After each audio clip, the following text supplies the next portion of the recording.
الله الرحمن الرحيم.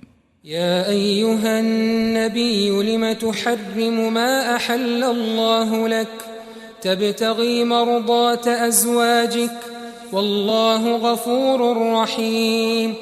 قد فرض الله لكم تحلة أيمانكم والله مولاكم وهو العليم الحكيم.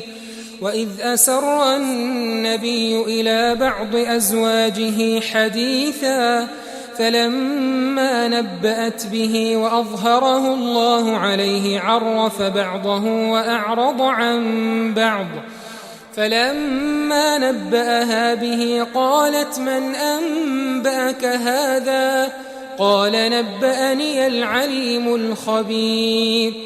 إن تتوبا إلى الله فقد صغت قلوبكما وإن تظاهرا عليه فإن الله هو مولاه وجبريل وصالح المؤمنين والملائكة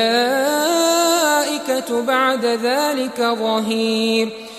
عسى ربه إن طلقكن أن يبدله أزواجا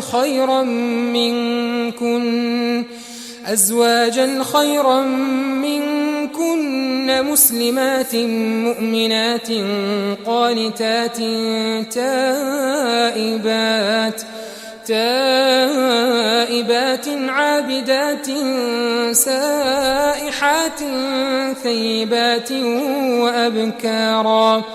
يا أيها الذين آمنوا قوا أنفسكم وأهليكم نارا وقودها الناس والحجارة عليها ملائكة غلاظ شداد لا يعصون الله ما أمرهم ويفعلون ما يؤمرون. يا أيها الذين كفروا لا تعتذروا اليوم إنما تجزون ما كنتم تعملون.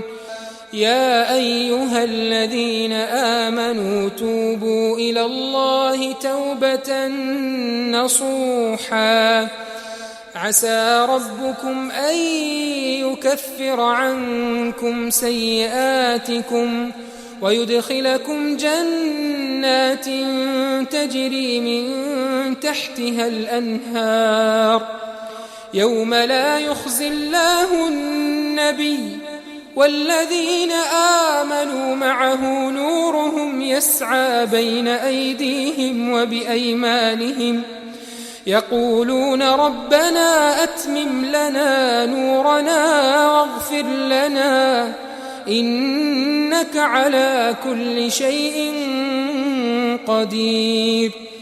يا أيها النبي جاهد الكفار والمنافقين واغلظ عليهم ومأواهم جهنم وبئس المصير.